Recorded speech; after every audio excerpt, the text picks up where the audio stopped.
you love movies inspired by classic stories just like we do, you won't want to miss The Cat in the Hat. But I bet you didn't catch all the little hidden details and references in the new trailer for the Dr. Seuss movie.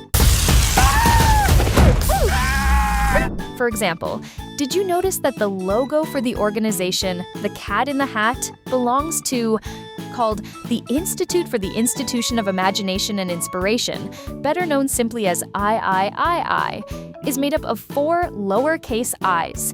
And if you turn it upside down, it turns into 4 exclamation points. There definitely isn't a better logo to spark kids' creativity. After all, there's nothing better than a bunch of exclamation points to express a new idea, right? Another detail that very few people noticed, probably including you, is that in the scene where the cat is standing in front of a house completely covered in foam, with a fire truck parked right next to it, there's exactly 1 unconscious firefighter lying on the ground. This indicates he was probably knocked out by some clumsy disaster the cat must have caused. On top of that, things seem to have gotten so incredibly bad that the woman standing next to the passed-out firefighter is holding a microphone, hinting that she must be part of a TV news crew that came to cover the calamity caused by the Cat in the Hat. Not to mention, we can see some crabs just walking down the asphalt right in the middle of the suburbs. But how is that even possible if they're not even at the beach? Guess what? The culprit was definitely the Cat in the Hat. But tell me, had you noticed all these details? Buckle up, because where those came from, there's a whole lot more. We're about to blow your mind right now. Right off the bat, at the beginning of the trailer, we get a really cool wide shot of the organization where the Cat in the Hat works, which is the III. And the neat detail here is exactly the fact that this organization does not exist in the book and was created just for this animated movie. But like we said, it seems like a really awesome concept for the film.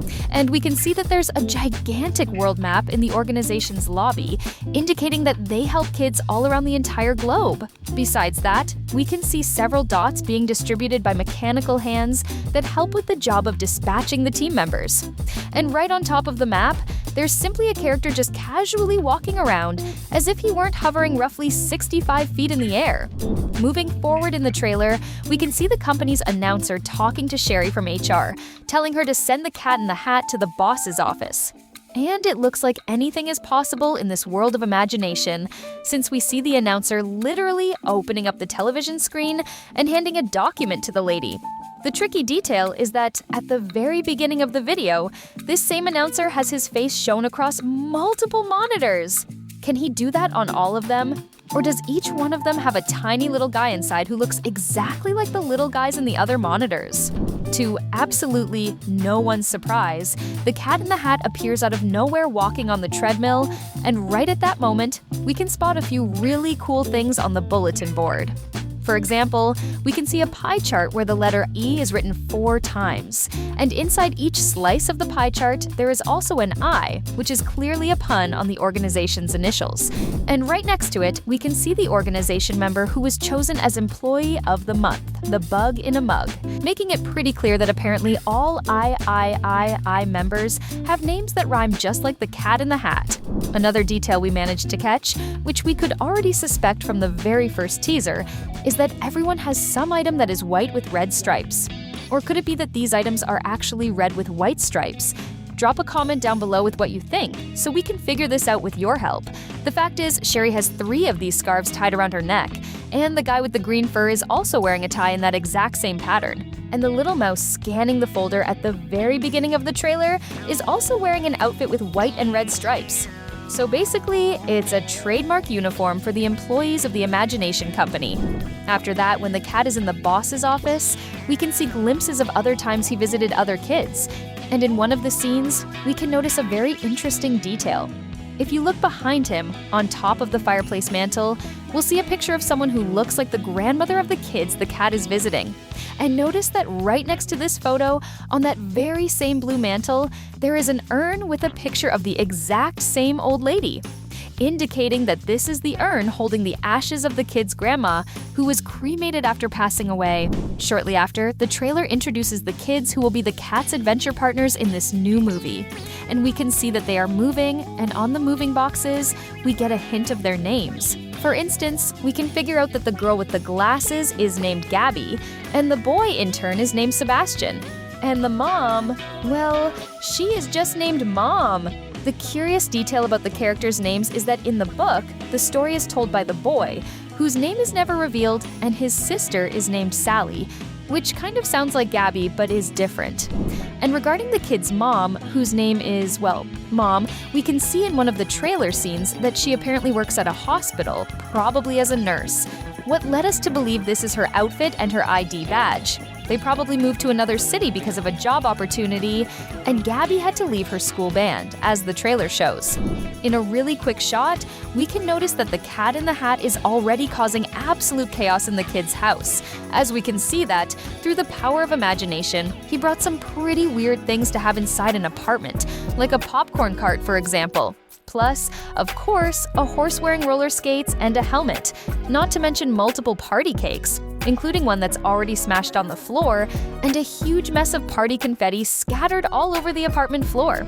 And because of all this mess, the cat shows Gabby and Sebastian a go-backer, which is able to turn back time only for the specific things they want, making all the dirt and mess disappear. The crazy detail is that when we look inside this pocket time machine, we notice that its clock hands are wearing gloves identical to the Cat in the Hat's.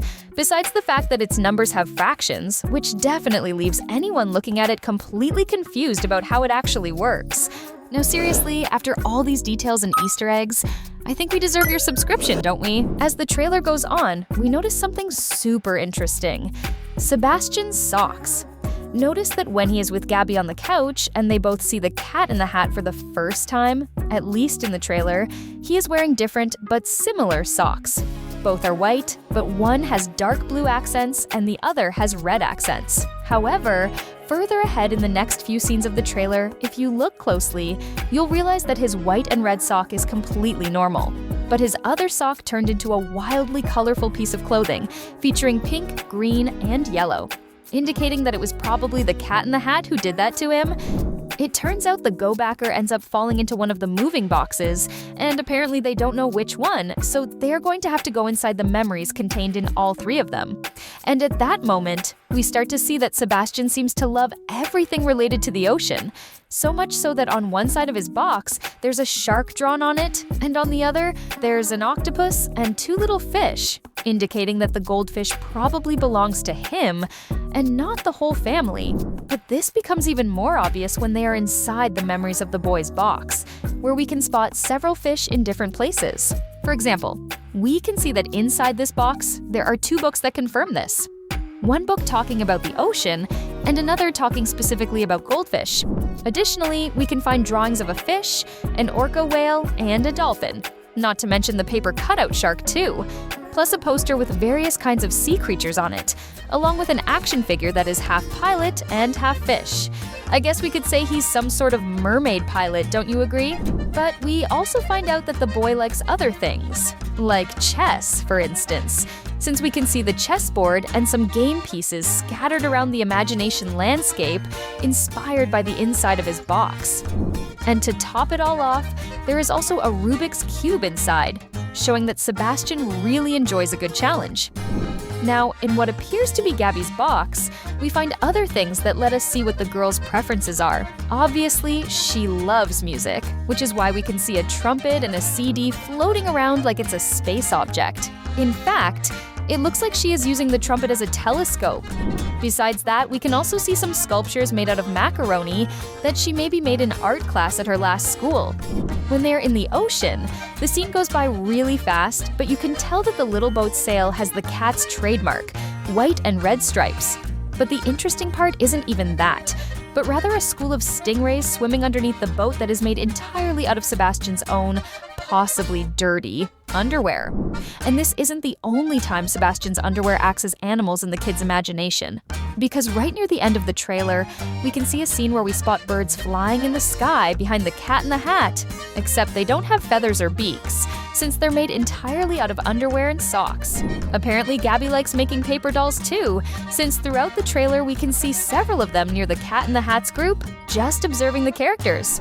Plus several other things also made out of macaroni. One of them, which are giant, even helps the characters cross a cliff. Aside from them, there are a bunch of other little macaroni noodles with googly eyes, too. Right after that, we can take a closer look at a few other things that make it crystal clear that Gabby really is music's #1 fan. We can see a keyboard covered in stickers, a drum with a black star, old music cassettes, and a poster that says rock and roll. And orbiting around this sort of island of memories, which is highly reminiscent of Inside Out, we can see cassette tapes, a vinyl record, and another old music tape.